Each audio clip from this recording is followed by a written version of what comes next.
I never thought I'd feel my world collapse while holding my 6-year-old daughter's hand in a courtroom. It was one of those moments that sear themselves into your memory, the kind that replay over and over, even when you try not to think about them. The silence in the room was heavy, almost suffocating, and my stomach had twisted into knots that no deep breath could unravel. Across from me, my sister, Jessica, sat with a smirk that sent chills down my spine. She was 31, sharp, and dangerously convinced that she had the right to decide who belongs in my family. And here's the question that kept echoing in my mind. How could someone who shares your blood want to destroy the one thing you love most? But before we continue, please subscribe and turn on the notification bell for updates. Lily, my daughter, sat quietly beside me, her small hand clutching mine so tightly it was as if she knew something terrible was about to happen. She was 6, shy but curious, and had that uncanny ability to sense emotions the way some people can sense storms before they hit. She looked up at me with wide eyes, trusting, innocent, completely unaware of the legal storm that had been brewing for months, yet somehow sensing the tension in the air. I had worked for years to bring Lily into my life. The adoption process had been exhausting, emotionally draining, and painfully slow. Papers, interviews, home inspections, and endless waiting periods had stretched on for nearly 6 years. Every small victory had felt monumental. Every setback had felt devastating. And now, after all of that, it felt like someone was trying to snatch everything away in one brazen courtroom declaration. Jessica had always been competitive, but this was different. This wasn't about childhood rivalry anymore, or jealousy over birthdays and old family vacations. This was personal, deeply personal. She had quietly nursed this resentment for years, resentment I had never fully understood until now. And somehow, it had grown into this audacious belief that she had the right to challenge Lily's place in our family. The courtroom itself was quiet except for the low murmur of people finding their seats. Dark polished wood, leather chairs, the faint scent of old books and coffee, it felt like a stage set for confrontation. The judge, a stern but fair woman named Judge Morales, sat behind the bench with a calm expression that didn't betray what she was thinking. I could feel her eyes on us as she organized the paperwork in front of her. My lawyer, Mr. Harrison, gave me a small nod, a silent reassurance that we had done everything by the book. And yet, I couldn't shake the feeling that no amount of legality could protect us from what my sister was about to do. I tried to steady my breathing, to remind myself that we were prepared. But every time I glanced at Lily, my heart clenched. She was mine. Every giggle, every bedtime story, every scraped knee I had bandaged, it all led to this moment. And my sister wanted to erase it. The thought made my blood run cold. Jessica stood up first, of course. It was so typical of her to make dramatic entrances, to seize attention, to believe she had the moral high ground. She towered slightly over me, her voice sharp and unwavering as she announced, the adoption should be cancelled. She's not real family. Those words hit me like a physical blow.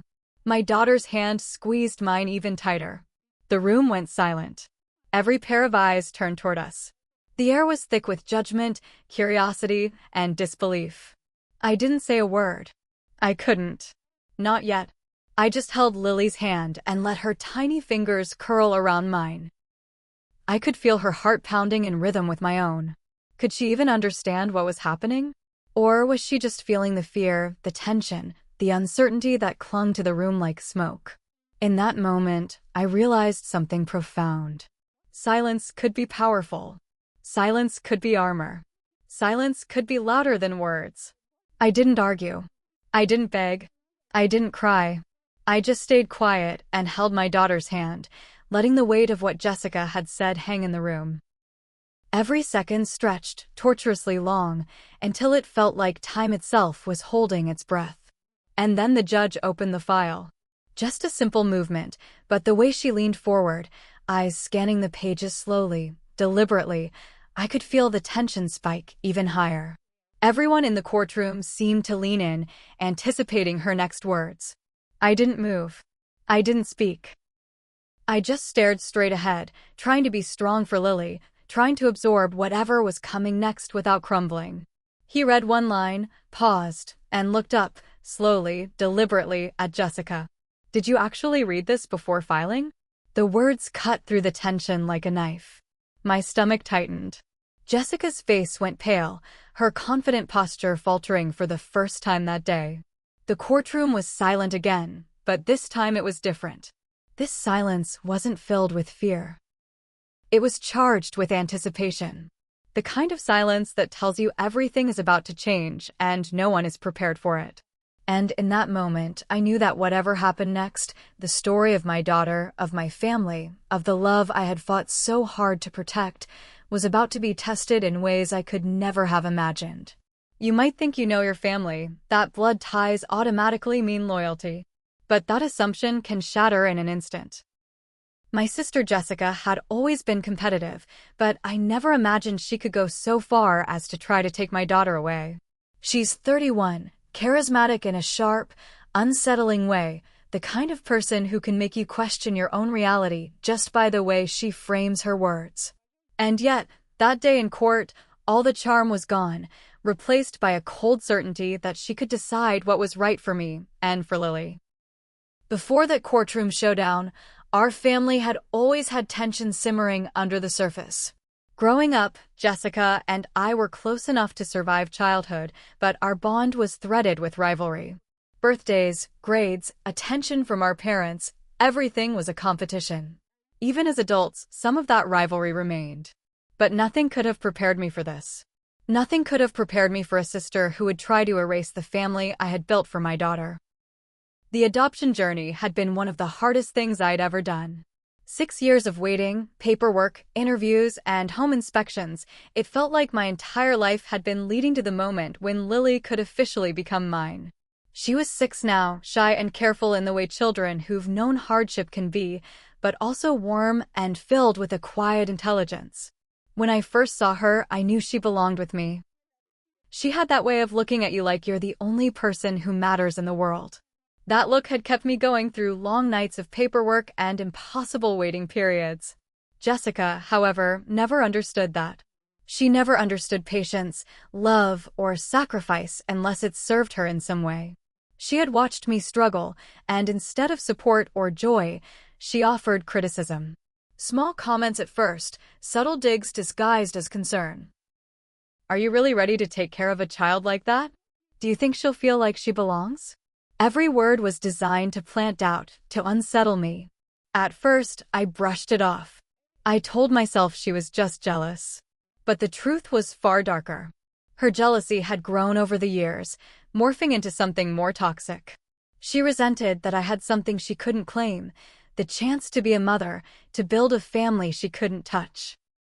And somewhere along the way, that resentment hardened into conviction. She began to see herself as the guardian of what she thought was right in the family, as though she had the authority to decide who belonged and who didn't. It was this belief that brought us to that courtroom. Looking back, there were warning signs. Jessica had objected to small things over the years: our home, my career choices, even my friendships. Each time, she framed her interference as concern, but the pattern was unmistakable. And yet, nothing had prepared me for the day she filed paperwork to challenge Lily's adoption. That one bold move turned every shared memory, every sibling conversation, into a battlefield. The woman who had once shared my childhood was now my adversary. I remember sitting in the living room weeks before the court date, staring at Lily as she played with her dolls, and feeling a kind of fear I had never experienced before. How could I explain to her that her own aunt wanted to erase her existence in our family? How could I shield her from the anxiety of adult conflicts that were entirely beyond her understanding? I wanted to scream at Jessica, to confront her, to make her see the harm she was causing. But I also knew that in court, confrontation could backfire. Silence, I realized, might be my strongest weapon. By the time we entered the courtroom, I felt the weight of all those years pressing down on me. Jessica's presence was like a shadow over the room, her confidence filling the air. She didn't even glance at Lily. Her eyes were fixed on me, like a predator circling. I squeezed my daughter's hand tighter, and she looked up at me, sensing the tension, sensing the danger in a way only a 6-year-old could. The irony wasn't lost on me. A family member, someone who was supposed to care about both of us, had positioned herself against my child. And yet, the moment of greatest tension hadn't even begun. I could see it in the way the court clerk shuffled papers nervously, in the way my lawyer's eyes flicked toward Jessica. Something about this felt monumental, like a pivot point in our lives. Jessica's opening words in court weren't just an attack, they were a statement of intent. They cut through the calm like a knife, and for a split second, the room froze. Every person there knew the audacity of what she had done. The air was thick with disbelief, and in that pause, I felt Lily's tiny hand tighten on mine. She didn't need to understand the law or the adoption process to feel the threat. She just knew that something was wrong. That's when I realized that family isn't always what you think it is. Blood doesn't guarantee loyalty. And sometimes, the people who should protect you are the ones who bring the greatest danger. But I also realized something else. In the middle of this storm, my silence, my quiet strength, and my love for Lily could be more powerful than any argument. And then Jessica stood up, with that unmistakable glint of certainty in her eyes, and the courtroom went completely silent. Everyone was waiting. Waiting to see if I would crumble, waiting to see if Lily would cry, waiting to see what words would come out of my sister's mouth next. And just like that, the calm before the storm was over.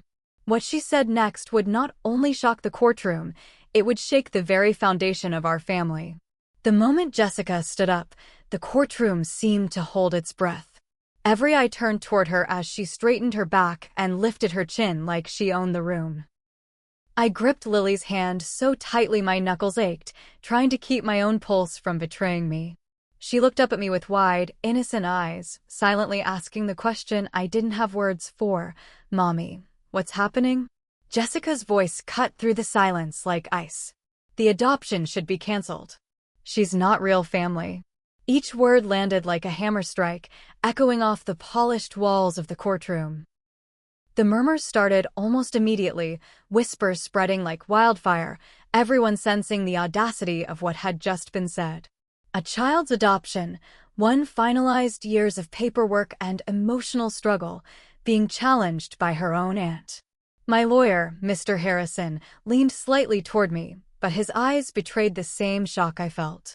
No one had expected Jessica to attack so openly, so aggressively. And yet, here she was, turning our lives inside out with nothing more than her conviction that she had the authority to decide who belonged in my family.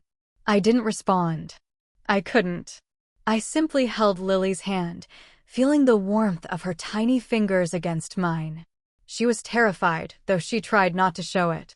Her little thumb rubbed over mine, as if she knew, without fully understanding, that I was her protector and would do whatever it took to keep her safe. Silence, I realized, could speak louder than any argument. It was a shield.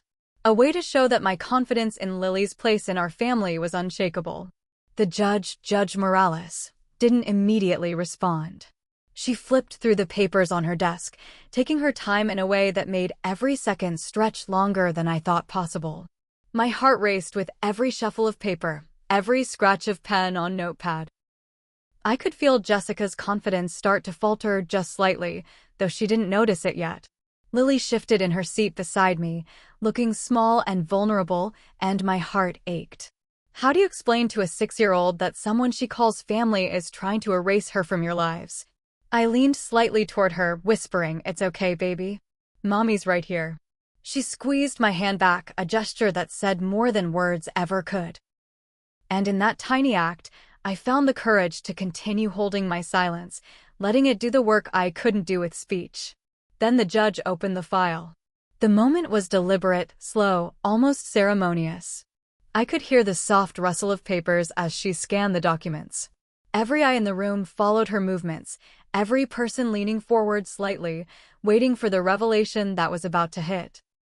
My stomach twisted with anticipation, and I tried to steady my breathing, reminding myself that all the preparation, all the years of waiting and paperwork had led to this exact moment. Judge Morales' finger stopped on a single page, and she read aloud, carefully and deliberately, every word. Then she looked up at Jessica, her gaze unwavering, piercing. Did you actually read this before filing? Her voice was calm but carried an authority that made the room shiver slightly. Jessica's confident mask began to crack. Her eyes flicked to the papers in her hand, her hands trembling just enough to reveal the panic she was trying to hide. The courtroom went silent again, a silence heavier than the first. It wasn't just the kind of silence that comes from shock, it was the silence of anticipation, of everyone waiting to see what would happen next. Would Jessica argue back? Would she try to spin the facts in her favor? Or would she finally realize she had made a mistake so monumental it couldn't be undone? I felt Lily press closer to me, her small body trembling ever so slightly. My own pulse raced, but I kept my focus on her.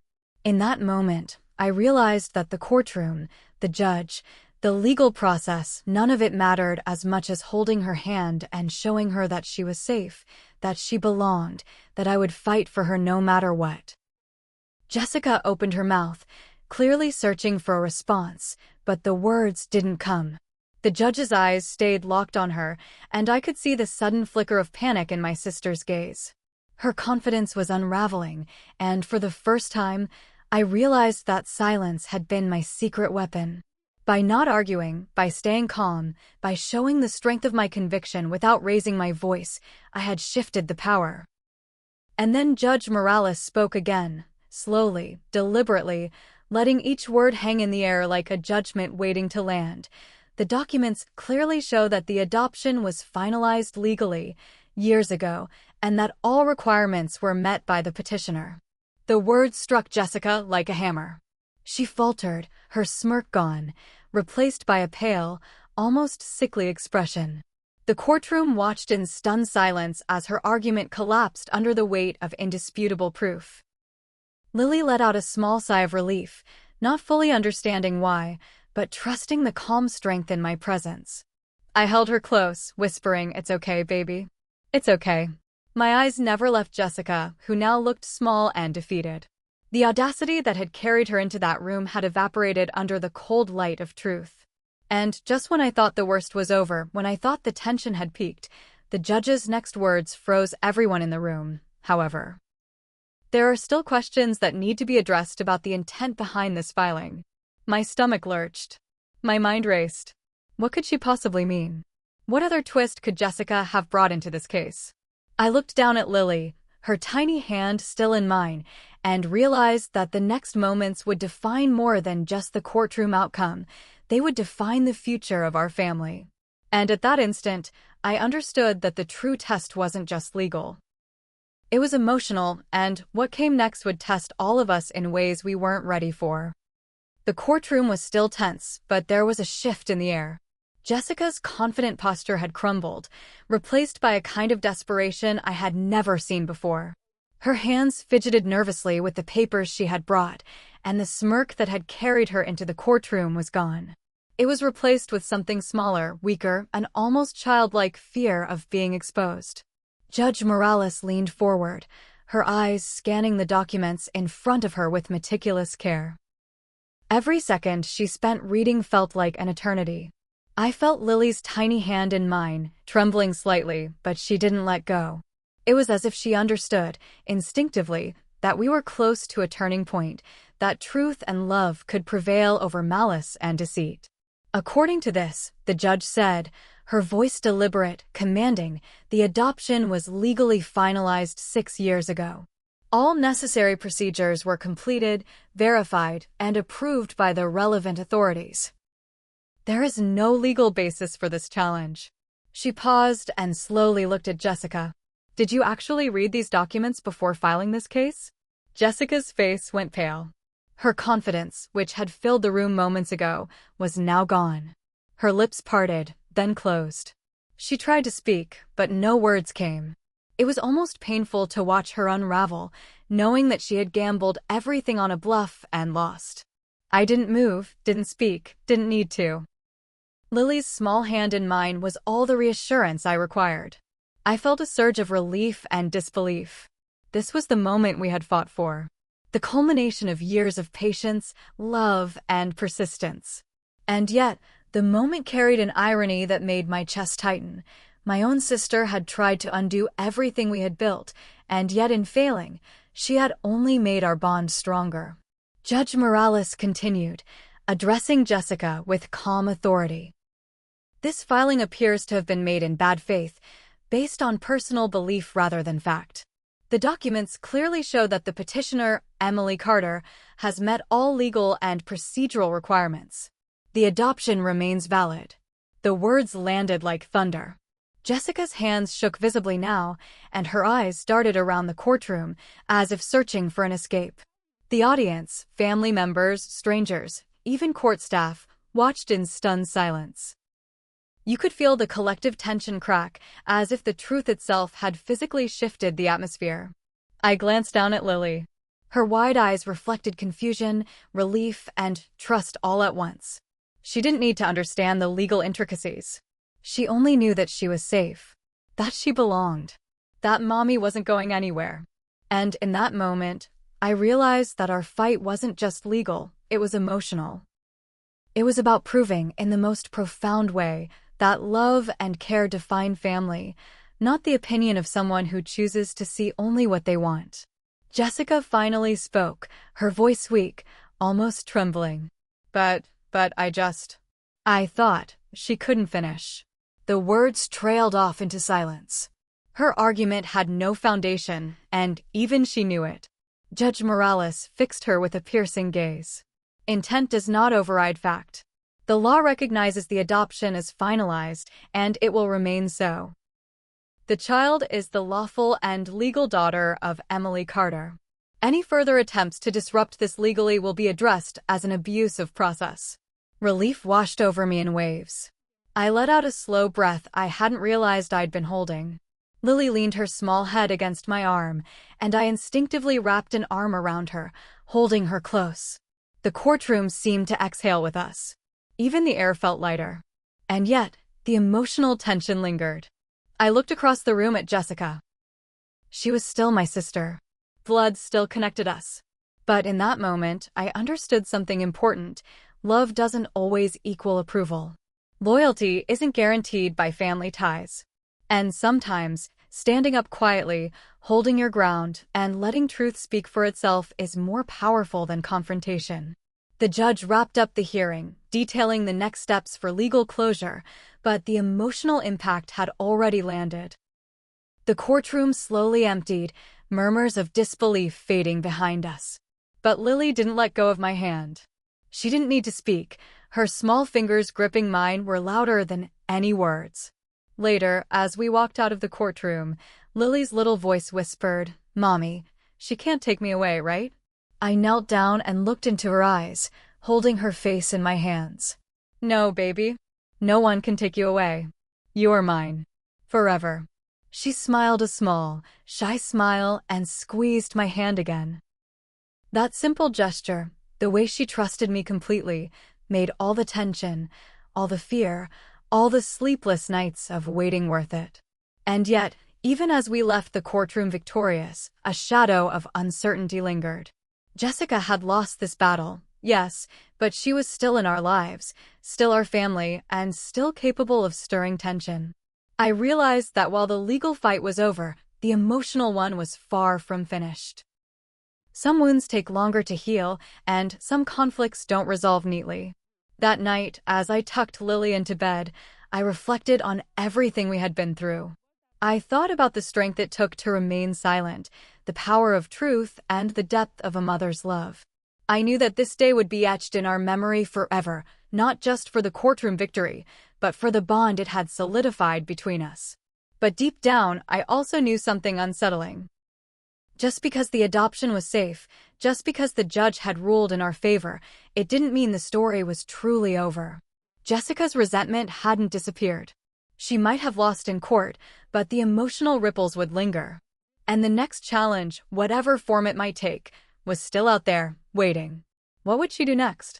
And could I protect Lily from someone who refused to see her as real family? We walked out of the courtroom that day, the sunlight streaming through the tall windows, but it didn't feel like relief. It felt like a fragile kind of victory, one tempered by the awareness that life rarely wraps itself up neatly. I held Lily's hand tightly as we walked past the rows of empty chairs and murmuring spectators, feeling the weight of everything that had happened settle over me. 6 years of struggle, waiting, fear, and anticipation had led to this moment, and yet the memory of Jessica's words, "She's not real family," still echoed in my mind. Lily's small hand in mine was a tether to reality. She didn't need to understand the legal complexities or the jealousy that had motivated her aunt. All she knew was that I was her mom, and that was enough. I looked down at her shy smile and felt the kind of relief that only comes after facing a threat you never thought possible and realizing that love truly can win. Inside me, emotions swirled in ways I couldn't quite untangle. Pride, relief, disbelief, lingering fear, and an overwhelming sense of protection all collided. I realized in that moment that family isn't defined by blood alone. It's defined by the people who fight for you, who stay with you, who protect and nurture you even when the world seems ready to tear everything apart. I had done everything to protect Lily, and standing silently, holding her hand through the courtroom storm, had proven to be one of the strongest acts of love I could ever offer. Jessica had failed, legally speaking, but the emotional stakes were far more complex. She was my sister. I couldn't erase her from our lives, and that realization was both comforting and terrifying. Comforting, because family can still be a source of connection and support. Terrifying, because the wounds caused by her jealousy and attempts to disrupt our lives might never fully heal. I understood, in a way I hadn't before, that some conflicts don't end with a single verdict. Some battles linger, simmering beneath the surface, waiting for moments of weakness to resurface. Sitting in the car later, I kept replaying the courtroom moments in my head. Jessica standing up, confidently proclaiming that Lily wasn't real family. The way the room fell silent, every eye on us, as if the entire world was holding its breath. The judge opening the file, reading the truth aloud, and turning the tide in our favor. Every detail felt monumental. And every time I looked at Lily, I was reminded that the fight had never been about paperwork or law alone. It had been about protecting a life, a bond, a small heart that relied on me completely. At home that evening, as I tucked Lily into bed, I thought about the power of silence, the strength of patience, and the clarity of truth. She looked up at me with her big, trusting eyes and whispered, "Mommy, I knew you wouldn't let her take me." My chest tightened, and I kissed her forehead, holding her a little longer than usual. "No one will ever take you away, baby. You belong with me. Forever." Her hand pressed against mine, and I felt the finality of that moment, not in the legal sense, but in the emotional sense. And yet, even in that quiet, intimate moment, I knew that life was unpredictable. Jessica's attempt to interfere had failed, yes, but the emotional ripples of jealousy and resentment don't vanish overnight. I had learned a crucial lesson: you can't control the feelings of others, only how you respond to them. I had chosen love, calm, and resilience, and it had carried us through the storm.